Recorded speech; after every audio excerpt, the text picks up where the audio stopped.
Good afternoon, everyone. Welcome to the Woodrow Wilson Center. We're very pleased to have Senator Murphy with us here today. I'm Andrew Seeley. I'm Executive Vice President of the Woodrow Wilson Center, bringing you greetings on behalf of Jane Harmon, our President and CEO. The Wilson Center, as you know, is both a trusted platform, a trusted space for nonpartisan dialogue on global issues, as well as a place that does a great deal of research on global issues, regional issues, issues of science and technology, of population, environment, women's leadership, and many other areas. We're very delighted to have Senator Murphy with us today. In the past couple weeks alone, we've had the pleasure of hosting many of his colleagues from the Hill. This is actually a rather unusual number, actually, in the last couple of weeks from both parties, including Senator John Cornyn, who was here last week. Senator Bob Corker was here a couple of weeks ago at our board meeting. Chairman Ed Royce was here actually about a week ago as well. And Congressman Henry Cuellar and Will Hurd were here last week. Let me introduce the two speakers. I'll introduce the senator second to be a little more extensive. Aaron David Miller is our moderator today and will ask a few questions as well. He is the Vice President for New Initiatives here at the Wilson Center and a distinguished scholar. He served previously in the State Department as advisor to Republican and Democratic Secretaries of State, where he helped formulate U.S. policy in the Middle East and the Arab-Israeli peace process. Most recently is the Senior Advisor for Arab-Israeli negotiations. He has received the Department's Distinguished Superior and Meritorious Honor Awards. He is the author of a number of books, and most recently, and I forgot to bring my copy of this, but I like to show it because it's a fabulous book, and I recommend you to go ahead and get it if you haven't already. The End of Greatness, Why America Can't Have and Doesn't Want Another Great President, a book that he published just this fall, actually, a few months ago. Senator Chris Murphy, our main speaker today, thank you, Senator, is the junior United States Senator for Connecticut. Elected in 2012, Murphy serves on several committees, including Appropriations, Health, Education, Labor, Pensions, and importantly for our discussion today, the Committee on Foreign Relations. Prior to his election to the U.S. Senate, Murphy served Connecticut's 5th Congressional District for 3 terms in the U.S. House of Representatives, and he also served in local politics in Connecticut as well. And it gives me great honor to welcome to the podium Senator Murphy. Thank you.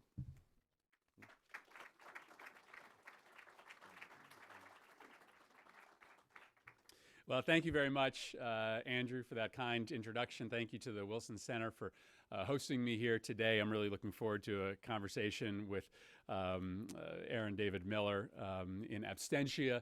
Let me thank my great friend Jane Harmon for all the fantastic work that she's doing here. In Connecticut, we are very proud about our largely unpublicized connection to the history and legacy of President Wilson. Very few people know this, but he actually started his academic career teaching at Wesleyan University, and many credit his positive experience with his teaching job there as an inspiration to keep him in the profession. He spent, as did his first wife, many of their summers in Old Lyme, Connecticut. She was part of a very well-known artists colony there, and he made actually some of the most important decisions about his political future sitting at Florence Griswold's kitchen table in Old Lyme. And so we love the connections that we have to the Wilson legacy and to this center, and it's really wonderful for me to be here with you today. I remember this particular day that I'm going to talk about like it was yesterday. It was the spring of 2011. I was in a small village called Parmakan in Herat province, Afghanistan. It was my third and really my most memorable trip to Afghanistan. President Obama's Afghanistan surge was underway, and ISAF Command had sent us, our delegation, to this tiny little village to see General Petraeus' counterinsurgency strategy in action.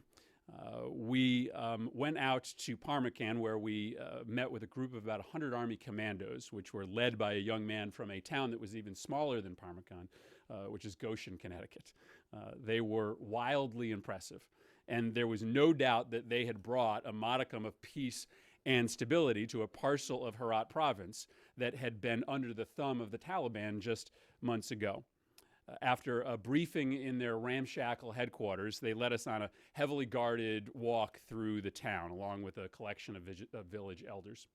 It was a stunningly beautiful walk, rocky dirt roads surrounded by acres and acres of the most beautiful flowers that I had ever seen.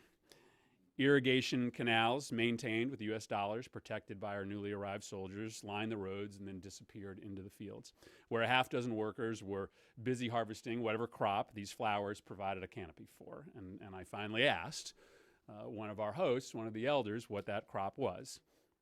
Poppy, of course, he said plainly. I then asked him, well, what do you do with it once you've harvested it? And he said, well, we sell it. We sell it to the Taliban, who comes and buys it for a pretty good price. That's what he said within earshot of US soldiers, who no doubt knew all about this arrangement, an arrangement for which they were sent to provide cover and protection. Now, I can't say that I was stunned, because by this time I had heard it all during my trips to Afghanistan and Iraq, but this was as clear-cut an indictment of our presence in those theaters as you could imagine. 100 troops in far western Afghanistan. They were buying us temporary space, and we could credibly claim that we had purged the Taliban from control of that town. But the Taliban were lying in wait. They still surrounded the village. And worse, they were marching into town to collect the revenue that would fuel their return once we left. We were achieving our military objective, no doubt. But we had done nothing meaningful to change the underlying long-term susceptibility of Parmesan to extremist influence and control. They still had no way to feed their families other than producing poppy, which was being sold to the very guys that we were being sent there to eliminate. Local governance in places like Herat was either irrelevant or corrupt or non-existent. All signs pointed to the disturbing, but to me, increasingly unsurprising reality that our military success was practically meaningless there if we didn't have a viable strategy to change the economic and political reality on the ground for these people. Now, in Iraq, this contradiction played out with even more devastating results during and in the aftermath of the late Bush administration surge. Waves of US troops and even bigger waves of US cash provided a security blanket over parts of Iraq, while political and economic progress went in the opposite direction. The U.S. handed out bags of cash to Sunni tribal leaders, a short-sighted, impractical strategy for the long term, while Prime Minister al-Maliki waged a quiet war against the Sunnis, marginalizing them both politically and economically, to the point that when our troops left, they were happy to align themselves with anyone who was willing to fight the central government in Baghdad. Now, today, I'm confident that the vast majority of our high-level military planners and diplomats fully understand this failing of our U.S. military intervention over the past decade plus. Just last week, Army Chief of Staff Ray Oriano, a battle-hardened veteran of Iraq, said this when he was asked about calls to deploy troops back to the Middle East to fight ISIS. He said, quote, "My worry is, could I put 150,000 soldiers on the ground and defeat ISIS? Yes. But then what? It would go right back to where we are. A year later, it would be right back to where we are today. Before we even consider anything like that, we need to solve the political problem." And of course, Secretary Bob Gates remarked upon leaving the Defense Department that any future president that contemplated sending combat troops back to the Middle East should have their head examined. And yet, there are these creeping signs that we're on the verge, in many ways, of repeating the very mistakes that we should have learned. The architects of the Iraq War are back, unapologetic, and in charge of Republican presidential candidates' foreign policy.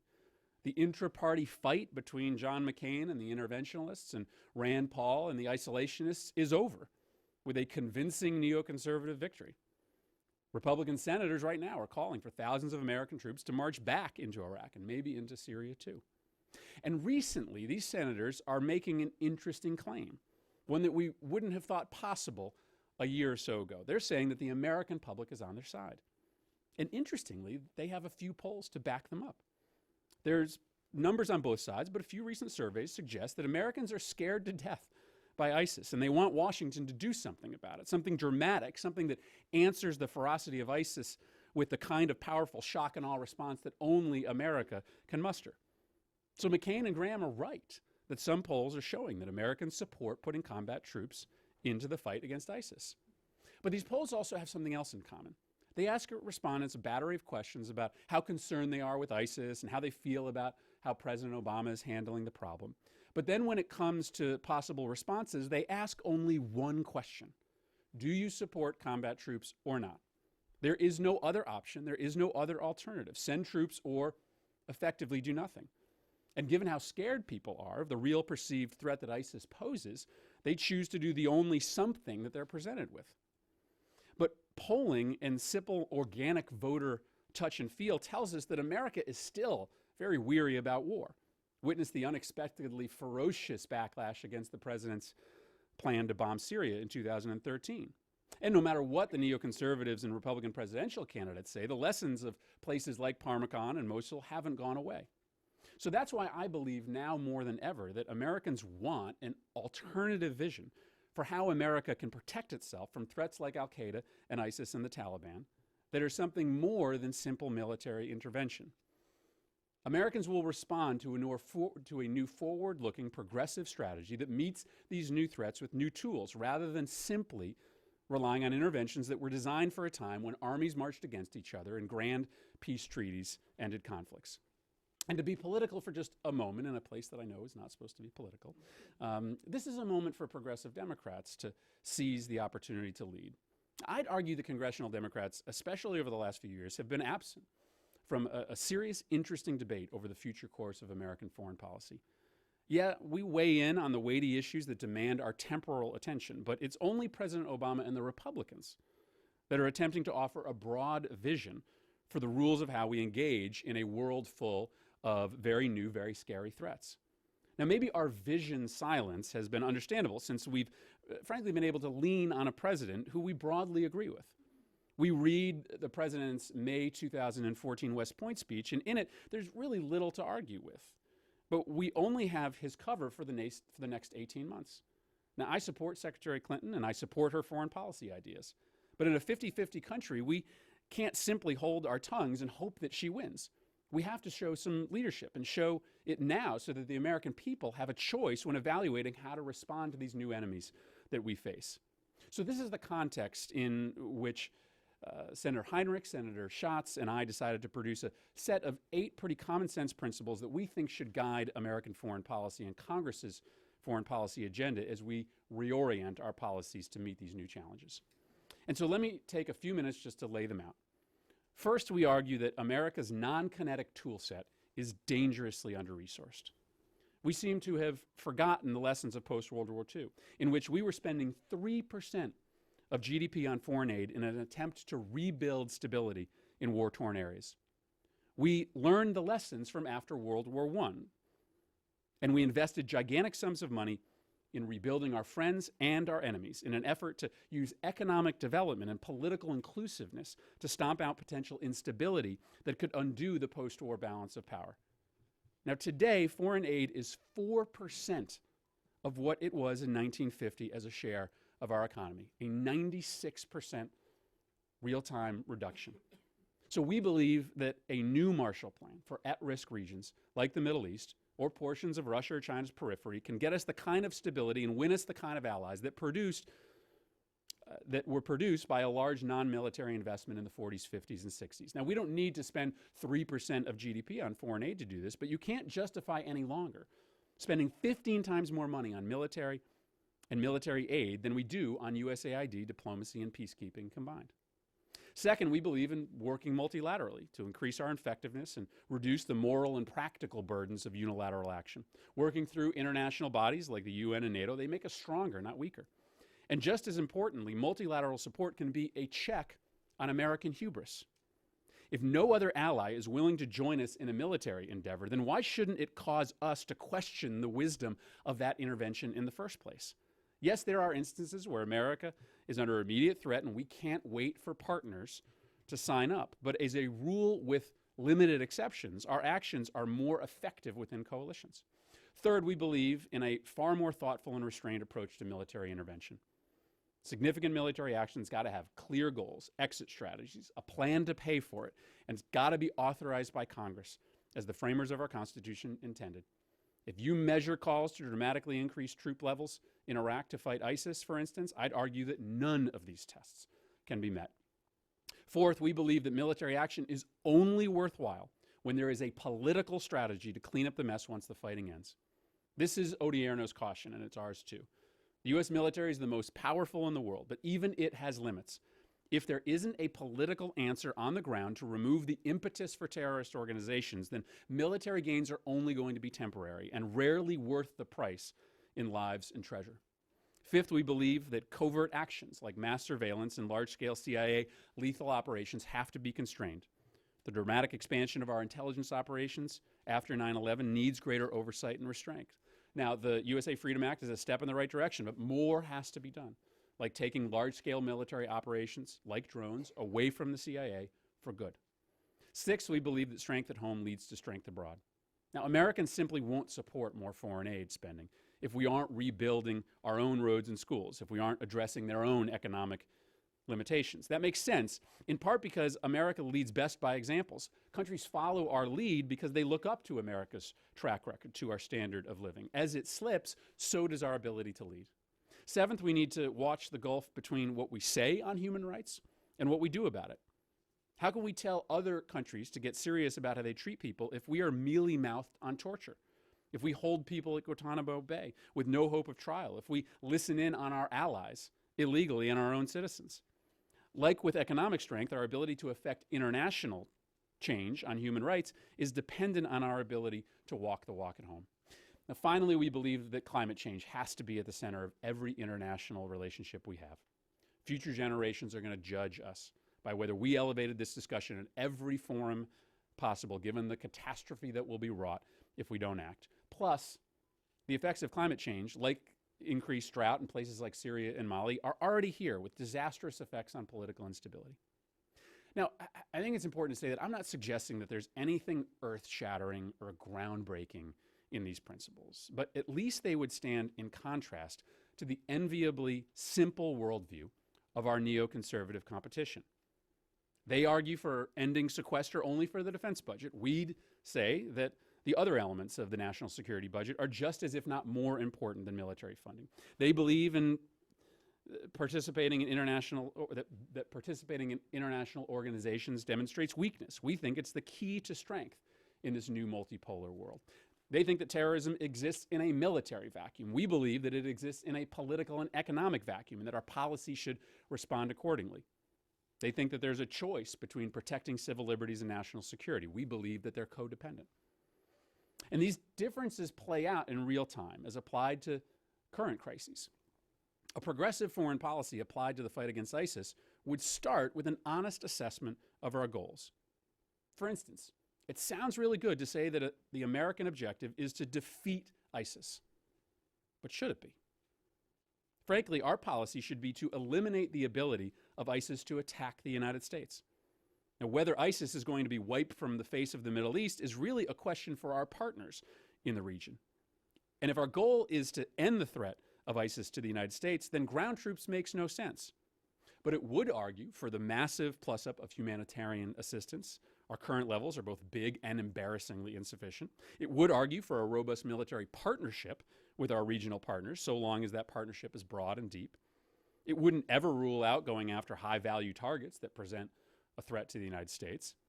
And it called for us to learn from the successes of those bags of cash that we handed out in Anbar province in 2007. It was the wrong tactic, but a bigger, smarter assistance budget administered in coordination with the Abadi government could move mountains.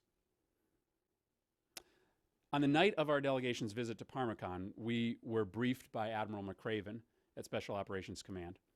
As we walked into the briefing room, he showed us a pyramid of pictures of the most wanted terrorists in the region. At the top of that pyramid was, of course, the photo of Osama bin Laden. What we didn't know was that before and after our briefing, McRaven was putting the finishing touches on the bin Laden raid. And the night after we left, Connecticut-made Black Hawk helicopters set off to take him down. Now, despite what we saw in Herat province, the bin Laden raid was a reminder of the seemingly infinite capacity of our armed forces, our men and women in uniform. When you watch them work, it is easy to understand why our influence in the world has been viewed through the prism of the U.S. military for so long. They are damn good at what they do. But today, as President Obama has warned us, we can't view every problem as a nail simply because we have the most effective hammer in the world. The tactic of terrorism is impossible to fight with an army. Disease epidemics can't be cowed by an air force. Propaganda is hard to combat from a surface ship. Today, we are reading reports of attacks on the Parliament building in Kabul. It's crushing to hear after over a decade of American intervention in Afghanistan. But last week, a report noticed almost by no one noted that the Taliban, in fierce fighting, had taken back 4 villages in Herat province, Afghanistan, in the district right next to Parmakan. The new threats that we face don't look like the old ones. It's why we need a new toolkit, new rules for engagement, and new allies in this endeavor. Thank you to the Wilson Center for having me, and I look forward to the discussion.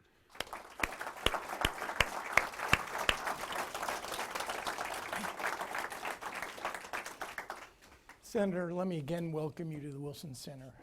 I didn't know about the Connecticut connection, but it's an important one. Wilson was our only PhD president, our only one buried in Washington, D.C.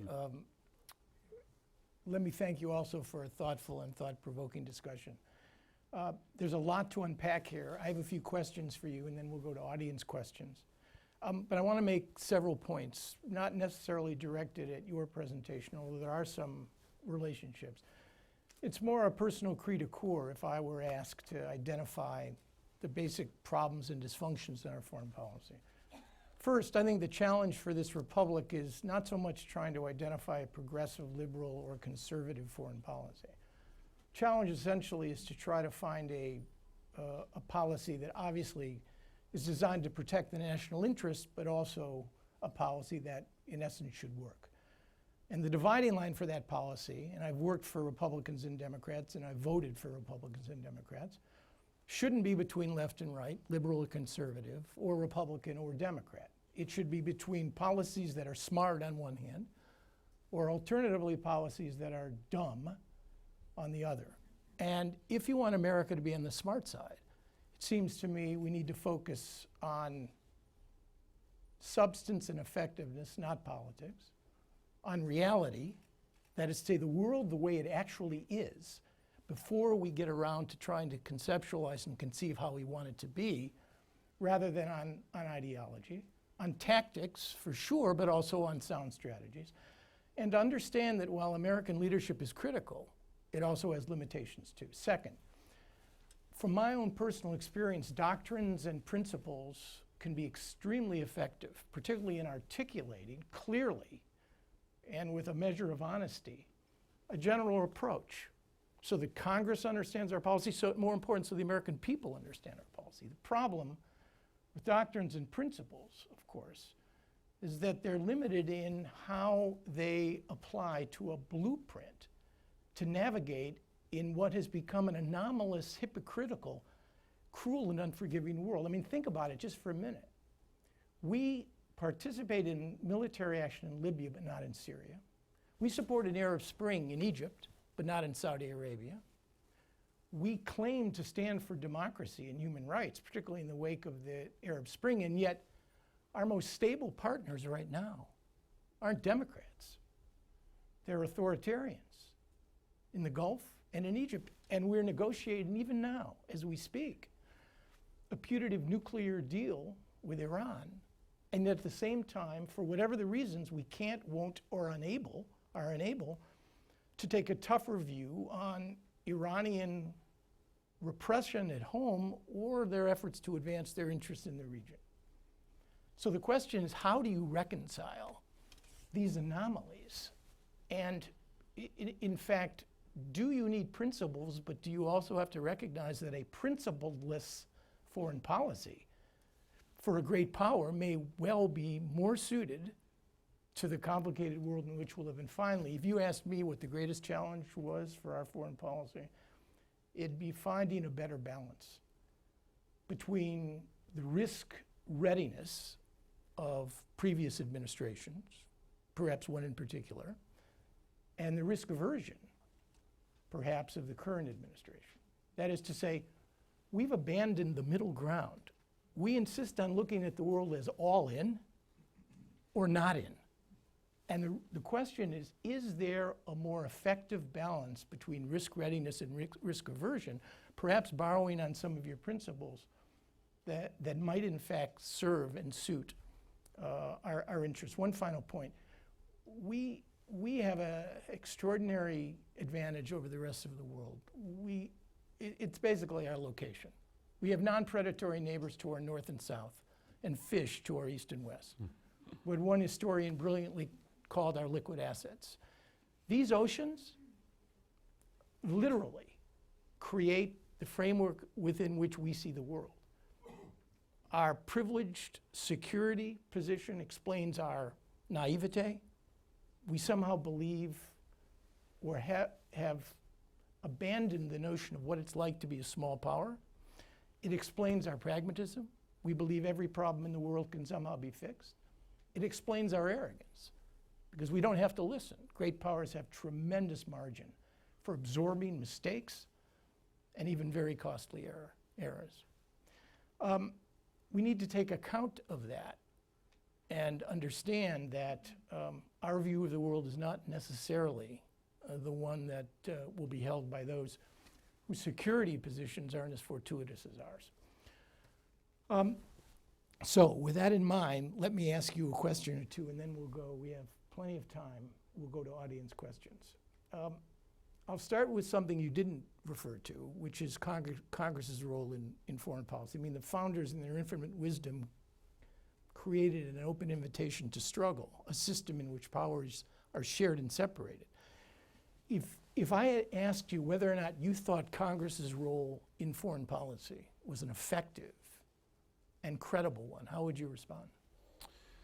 Well, I hope that in some way this entire effort is a call to action for Congress. I mean, it's underlaid by my belief that we have largely been out to lunch, and what I would agree is our constitutional obligation to set in some degree of measure with the president foreign policy moving forward. Now, the Constitution gives us very specific powers to decide how much money gets spent on a variety of activities. It's not lost on me that we haven't passed a State Department authorization bill through the United States Congress in over a decade. It tells us that we are the only branch of the federal government that declare war, and we simply have chosen not to do that when it comes to the current conflict, unless you believe that the 9/11 AUMF gives you the authorization to take on ISIS. So I think that Senators Menendez, Cardin, and Corker have done a really credible job of putting the Foreign Relations Committee in the Senate back as a relevant element of the debate. I mean, the willingness to take hard votes on intervention in Syria or on a process for evaluating an Iran agreement, that's important, but it's insufficient, I would argue, and so these other pieces are left undone. I really love your comments, but let me take the opportunity to just maybe give a little bit of flavor as to how the guy who gave that speech might respond to a couple of things that you said. I completely understand the caution on doctrine and principles, and I think it's important that we have tried not to presuppose outcomes in foreign countries as an element of these principles. And what I mean by that is that nowhere in here does it say that the United States should always pursue democracy, right? Or nowhere does it say that the United States should only pursue our immediate security interests by supporting people that we might ideologically disagree with. What it does say is that before you intervene militarily, you have to have some political plan for what happens in the aftermath. And as to this question of risk, I think that's a wonderful challenge as well. But I think it's important to just talk about what kind of risk we're debating. We normally think about that in terms of military risk, right? That's the paradigm in which we exist in. The president has not been willing to exercise the degree of military risk that others might want him to. But there are all sorts of other kinds of risk that we aren't even talking about because there isn't even the conversation space with which to debate it. For instance, in Eastern Europe, it would be risky but incredibly important to make a major U.S. investment in energy independence for our allies, right? To actually put U.S. dollars, planning resources on the table to try to change the way in which gas moves in and around that region. But we can't have that conversation because there's nowhere in the budget where that's allowable. But we can have a conversation about a military risk, increased intervention in Syria, because there's just a common acceptance that once the president decides to do that, we will fund it one way or another. But there is no acceptance that if the president takes a non-kinetic risk, that there'll be anybody there to actually back him up. So I love the conversation about increasing risk. I just want to make sure that we are framing the discussion in a way that allows for it to happen in military terms and non-military terms. I mean, with respect to risk, you do transition into the issue of an authorization to use force memorandum. You've got the two longest wars in American history, which is a stunning fact, fought by 0.5% of a country of 300 million people in a volunteer military, which gives a president tremendous discretion to use military power and force without controls, without constraints, in response to the perception that America is under threat. That would imply a greater role on the part of Congress in an effort to create some sort of sound basis as to when and under what circumstances force can be applied. Now, maybe Congress is simply I suspect this is the answer, too divided on these questions to create a consensus that would be meaningful. But it does really come to, if you want to change the nature of the discussion, there is a piece of this which does imply a much greater level of congressional involvement and, frankly, unity in response to safeguarding and protecting the American interests. This is a very risk-averse administration. I mean, can you imagine a risk-ready administration under these circumstances? You implied it in some of your in some of your comments. So Congress's role would be even more important. Iran. Now, you don't know what's in this deal, either do I. But based on what you're sensing, do you think you'd be in a position to support the administration's case for a comprehensive agreement on the nuclear issue with Iran? Absolutely. I agree with you that we don't know what the details look like, and there's evidence that there wasn't as much agreement in the framework as we might have all suspected, or maybe there's just evidence that, a political conversation has to play out in a certain way in and around Tehran, and we have to accept the reality of that before we get a signature. But to me, this speaks to the principles that we're talking about here, which is finding alternatives to military action that may, while not being perfect, be much better than a thoughtless military intervention without a real political planning process afterwards. And that's what I think is amazingly absent from this conversation about this debate. One of my colleagues goes down to the floor of the Senate and says that, well, taking out Iran's nuclear capability militarily would be a 2-day endeavor, without any conversation about what the follow-on effects of that would be. And so the conversation about the framework can't happen within a vacuum. It has to come in a comparative analysis as to what the alternatives are. But I do think it's an exceptional framework. Would I love for the agreement to be longer than 10 years? Absolutely, but elements of it are. I do buy the argument that if you are able to give a win to the moderates, that there is a better chance than if you rejected this agreement, that ultimately you are able to work with that coalition on other underlying festering issues as well. And as to congressional intervention, I would just say that the way in which the president decides to conduct these operations matters as to how willing Congress is to react. In Syria, he said he wasn't going to act without congressional authorization, and so a debate was forced in the United States Senate Foreign Relations Committee.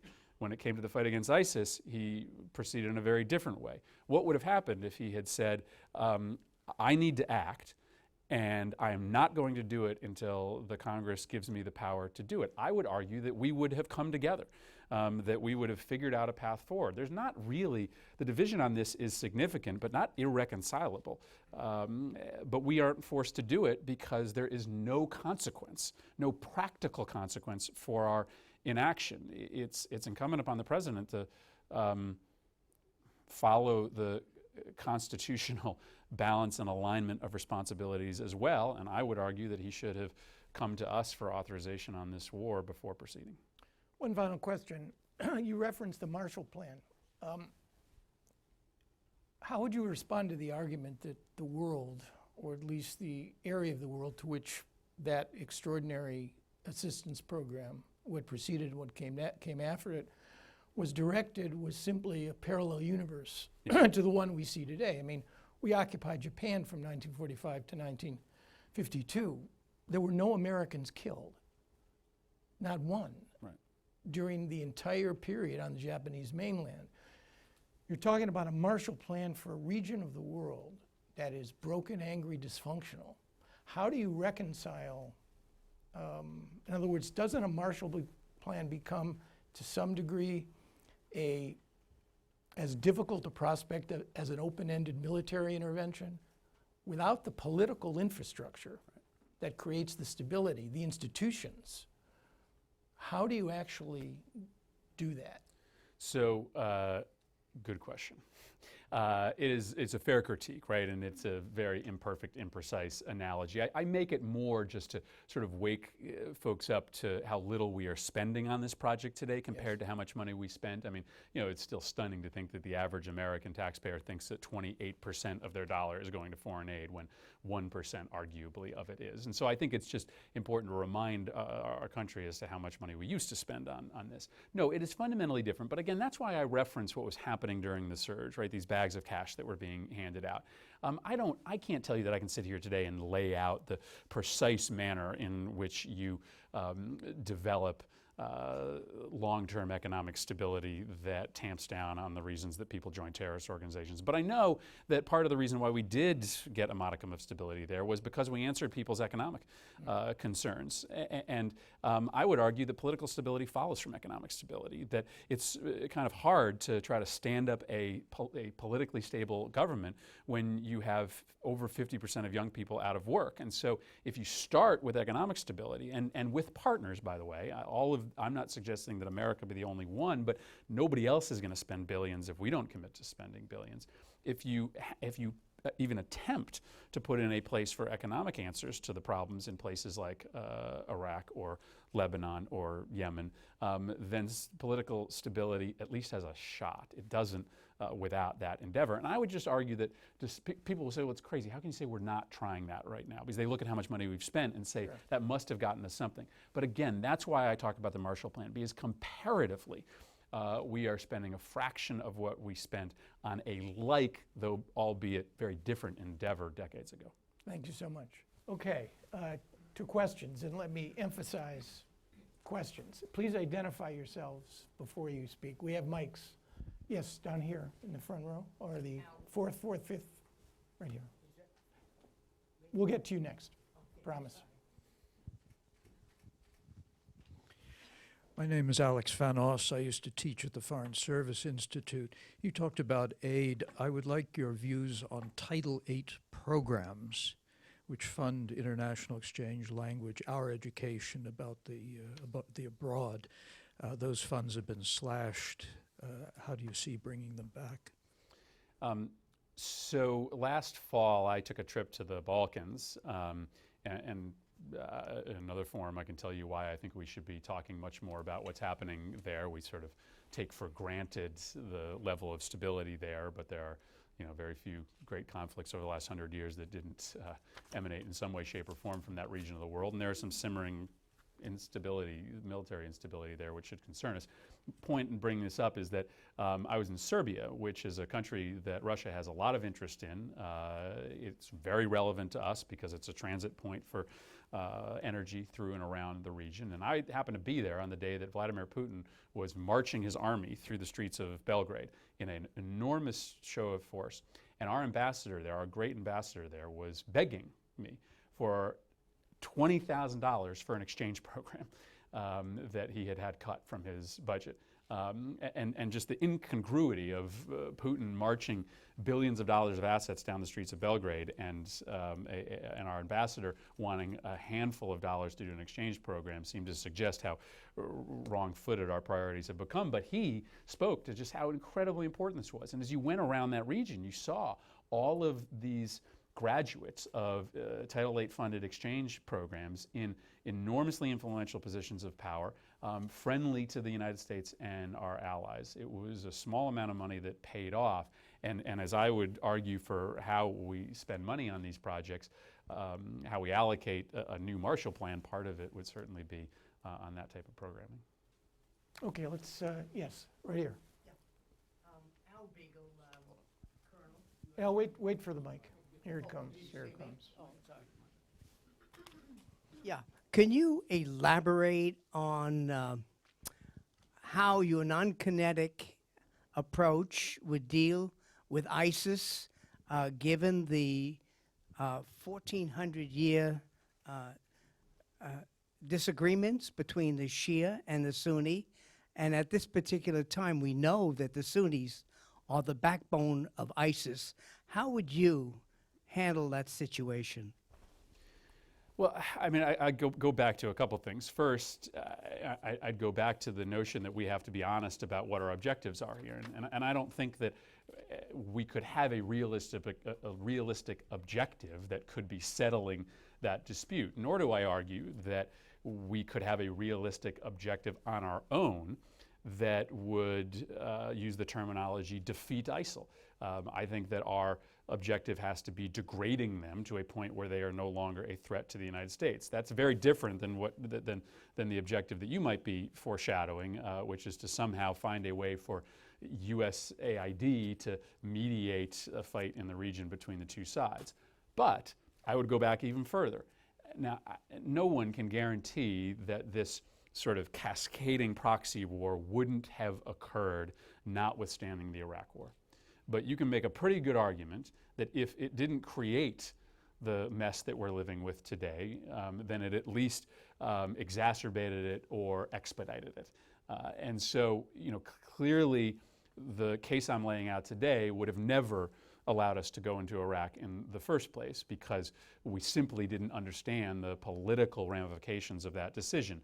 Many of them were tightly knit inside Iraq, but many of them also have spilled out to other places around the region. And so some of what I'm offering is totally unsatisfactory looking forward. It's just a caution to not do something again like Iraq without understanding the hell that it often brings to regions like that. Okay, how about right over here to the left? Yes, thank you. Oh, hi. Hi, yes, my name is Sally, and I'm from Six Killer Consulting, and I guess my question is twofold here. The first one is that the press had stated that Senate Foreign Relations Committee met to discuss Senator Kaine and Flake's AUMF, and I just wanted to ask you if you believe that has legs. And then the second question is, what are you doing to ensure that the 2001 AUMF sunset is part of those discussions? Thank you.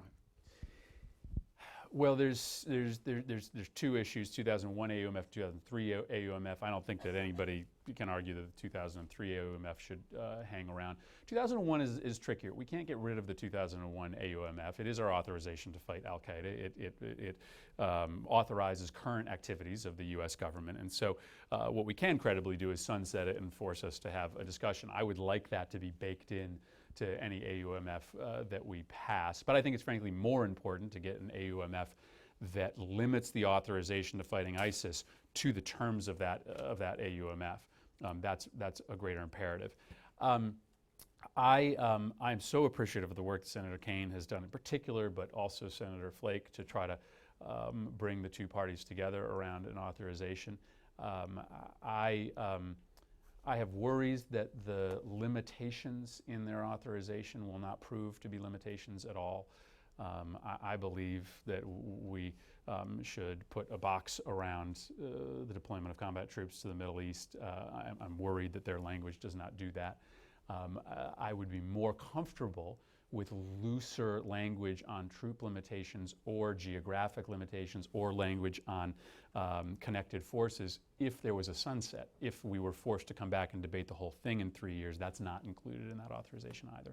So I think it's an important starting point, but to me, it allows for a little bit too much leeway for the next administration to take strategic steps that I deeply disagree with in the region.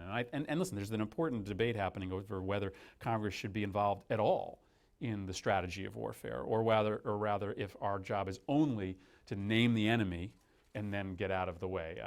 I would argue that there's a long history of congressional intervention on foreign affairs that suggests that we have the power, and I'd argue the responsibility, to also include some discussion of strategy in our authorizations. Is that Tom Dunn, I see? Thank you, Senator, for being here and provoking us. You just used the term put boxes around the Middle East, which gets back to what is in our national interest, a term that Aaron used earlier and you hinted at. And why are we so focused on the Middle East? What happened to East Asia? What happened to South Asia? What happened to Latin America, Africa, the different parts of Europe? What are American priorities for you, and how do you plan to deal with them? Because we're totally obsessed with the Middle East, and is it or isn't it in our interest? Yeah.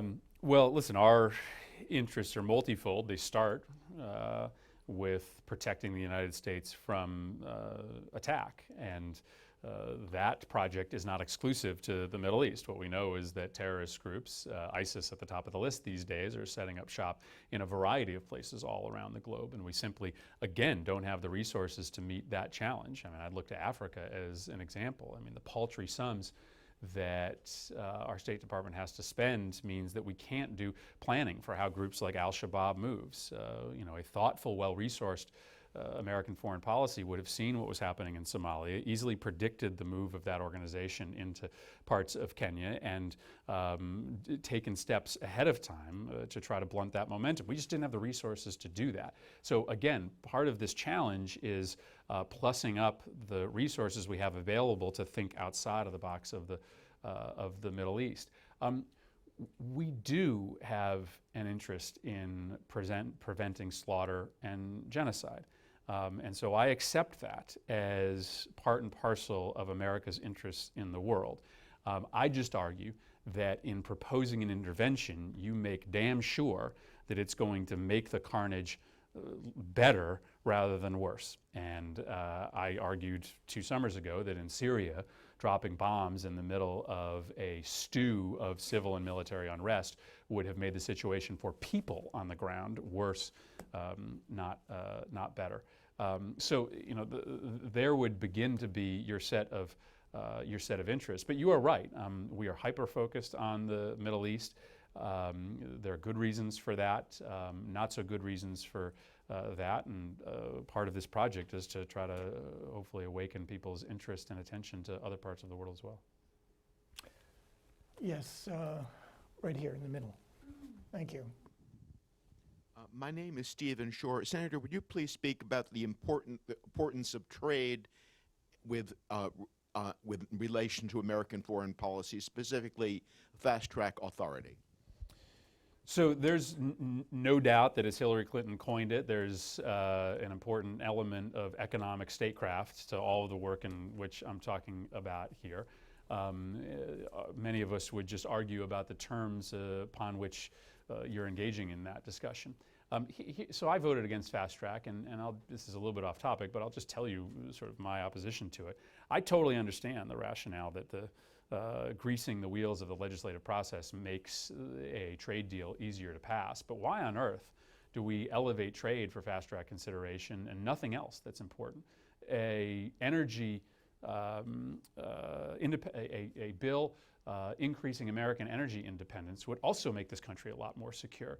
But we subject that debate to the traditional set of rules, and nobody even talks about a fast track for energy reform or immigration reform, which you can argue that our demographic advantage is, one of our primary strengths in and around the world, but nobody's talking about a fast track for immigration reform. I just think it's odd that we set aside a process for trade and for nothing else. So I hope that there's going to be one of these deals, either TPP or TTIP, that I can support because I believe that trade is intertwined with American foreign power. It's just got to be on the right terms.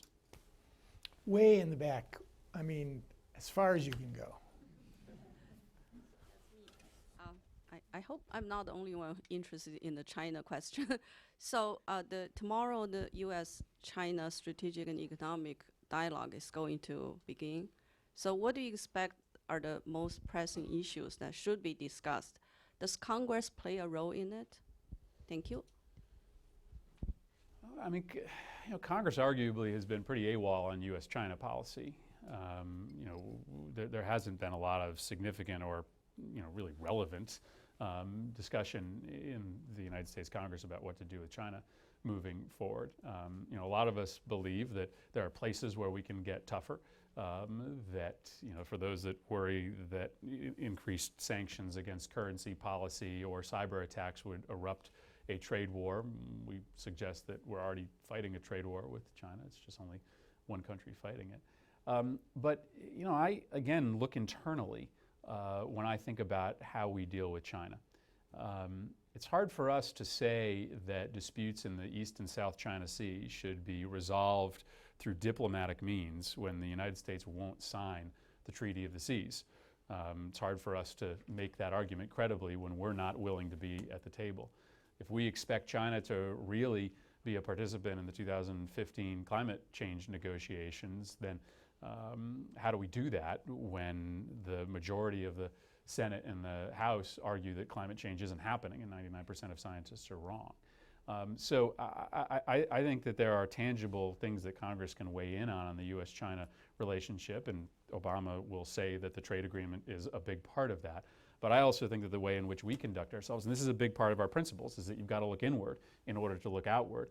I think we've got to do a lot of that in order to strengthen our hand when we sit across the table from China. And on cybersecurity, we have the same problem. I mean, there's no way to defend what they are doing, stealing our secrets and invading people's privacy. But they claim that we do it too. We don't. But when we are tapping into the cell phones of foreign leaders without much of a credible explanation, it just robs us of the moral authority to get them to change the way in which they do things. I think we have time for a question. One more question, maybe another. Yes, in the back. Mm-hmm. Thank you. My name is David Nikoradze. I represent the Georgian television station Rustavito in Washington, D.C. Senator, you made several statements on NATO enlargement and underlined the necessity of offering membership action plans to the states neighboring Russia. How do you see Russia's neighborhood and NATO's role in a new foreign policy of the United States? Thanks, sir. So, again, back to the ideas that, we rolled out. Again, none of these are breakthrough ideas, but one of them is clearly reinvesting in the importance of international organizations. I think we threaten NATO's future legitimacy as we slowly close the door on close the open door policy. There are countries that are willing to join, that are ready to join. I think Georgia obviously has some particular and important problems that have to be worked out, but Montenegro is absolutely ready to join. And when we refuse to enlarge, we start to diminish the import of the organization to begin with. Just a word about Ukraine before we end, because it's intertwined into this question on American responses to crises. I am just stunned at how our conversation in Congress begins and ends with arming the Ukrainian military. That is 80% of the oxygen that we expend.